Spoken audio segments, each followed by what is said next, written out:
Of all the mythical creatures we share in our collective pop culture, it seems that none have become more pervasive nor influential than the zombie. From books to TV shows, movies, and of course video games, one thing is certain: the zombie is alive and well. However, the zombie as we know them today is not the original zombie, and the true origin story is much darker than it seems.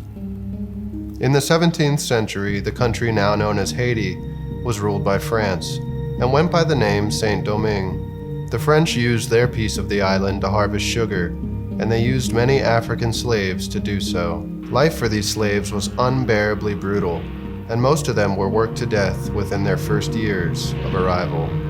Death for the slaves became their only idea of freedom, as they believed that through death, their souls would return to Africa and be free once again.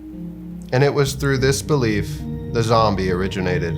They began to fear that even after they died, a voodoo shaman would be able to capture their soul, reanimate their corpse, and thrust them back into slavery for all of eternity. Imagine a life so terrible that your greatest fear is it following you through death.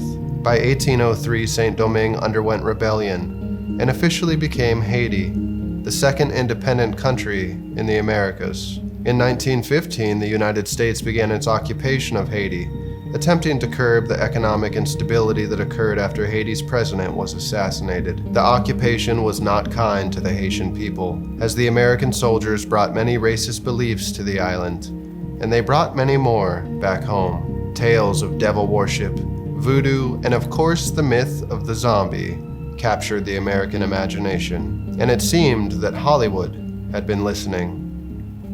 White Zombie was released in 1932, starring Bela Lugosi. The plot involved a young couple that met a wealthy man named Beaumont on a ship to New York. Beaumont convinces the couple to stop at his mansion in Haiti, where they could be married on a beautiful plantation. And while Beaumont seems to have good intentions, that's far from the truth, as his real plan involves stealing the bride-to-be from her fiancé with the help of a local voodoo shaman. To make a long story short, the plan goes horribly wrong, and the woman is turned into a mindless zombie, just like those cursed to work the sugar mills for all of eternity. White Zombie was a big hit for young Hollywood, and audiences would see a trend of zombie films over the next few decades, most of them featuring the voodoo myths we gathered from the Haitian people. And out of their West Indian island comes a tale of terror and voodoo, of witchcraft and zombies, and all the weird black magic that the white man seldom sees. But as time went on, the zombie became less and less interesting to the American audience, and the quality of zombie films was dropping off at a rapid rate. And then, in 1968, the genre was unintentionally reinvented by a young filmmaker out of Pennsylvania. His name was George Romero, and his breakout film was Night of the Living Dead. The film followed a group of strangers who converged on a small farmhouse while seeking refuge from a nightmare unfolding outside. The dead had risen from the grave and did so with a taste for human flesh. George Romero had cut his teeth directing commercials through his Pittsburgh-based production company, The Leighton Image. He and his colleagues eventually decided to make a feature film in the horror genre. Romero and John Russo wrote up the script for Night of the Living Dead. And I think that Night of the Living Dead was inspired by a Richard Matheson book called I Am Legend, which was a vampire story. But I took, I guess, some of the precepts that came with that, which basically was about a society of vampires that wipe out human society. Once the script was finished, a crew was assembled, made up of local actors, as well as family and friends, and with only $100,000, the film was made. And to say Night of the Living Dead was a smash hit would be almost underselling it, as the film grossed $12 million domestically and $18 million internationally, eclipsing its budget and reinventing a dying genre. Romero himself never meant to catapult the zombie to fame. In fact, he never considered Night of the Living Dead a zombie film. In the script, he referred to the living dead as ghouls. But no matter his intentions, history writes itself, and zombies were no longer milling around in sugar plantations under the spell of voodoo shaman. They were rising from the grave, seeking flesh. In 1978, George Romero released a sequel to his breakout film, this time named Dawn of the Dead, a film that would use the zombie as a critique of the mindless consumerism in our society. And by this time, the zombie was a trusted character of the horror genre, and would go on to see itself become sort of a B-movie trope, so far removed from its original nightmare. And yet, the zombie was getting ready to merge once again with another form of popular culture. In the early 90s, the video game company Capcom enlisted a man named Shinji Mikami to remake the Japanese horror game Sweet Home. It was Mikami's first time directing a horror project, as all of his other games were based on Disney characters such as Aladdin and Goofy. The original director of Sweet Home, a man named Tokaru Fujiwara, chose Mikami for the project specifically because he wasn't a big fan of horror, and is quoted, "hated being scared." Fujiwara exclaimed this was precisely the reason he was perfect for the role, as anyone who hated to be scared must have a good understanding of what makes something scary.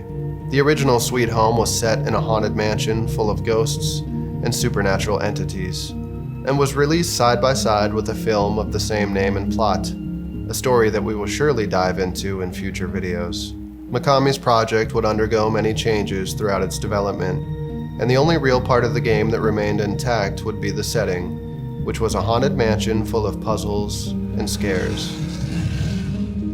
Mikami thought that shooting at apparitions wouldn't be as thrilling or frightening as something more human, and it was here he decided to implement the dying mythology of the zombie, writing a fascinating story of a pharmaceutical company named Umbrella, whose research into bioweapons would spill out into the real world.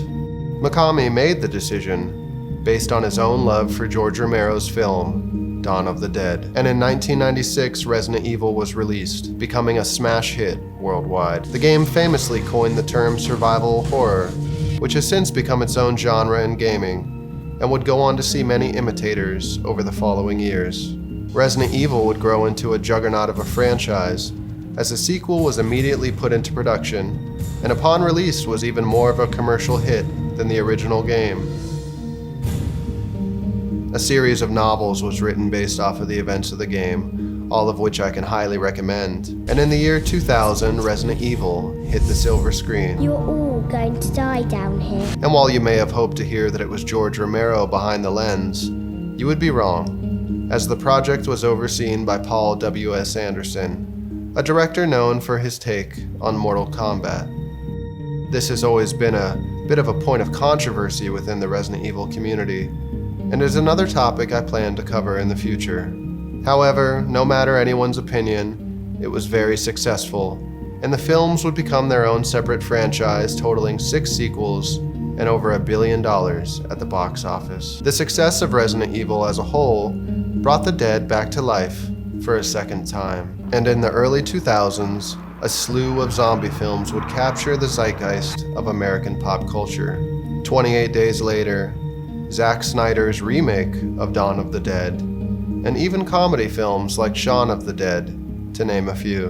And ever since then, the zombie has continued in its pop culture success, skyrocketing to the mainstream with the likes of The Walking Dead, which went down as one of the most popular TV shows of all time. And most recently with HBO's take on The Last of Us, based off of another incredibly popular gaming franchise.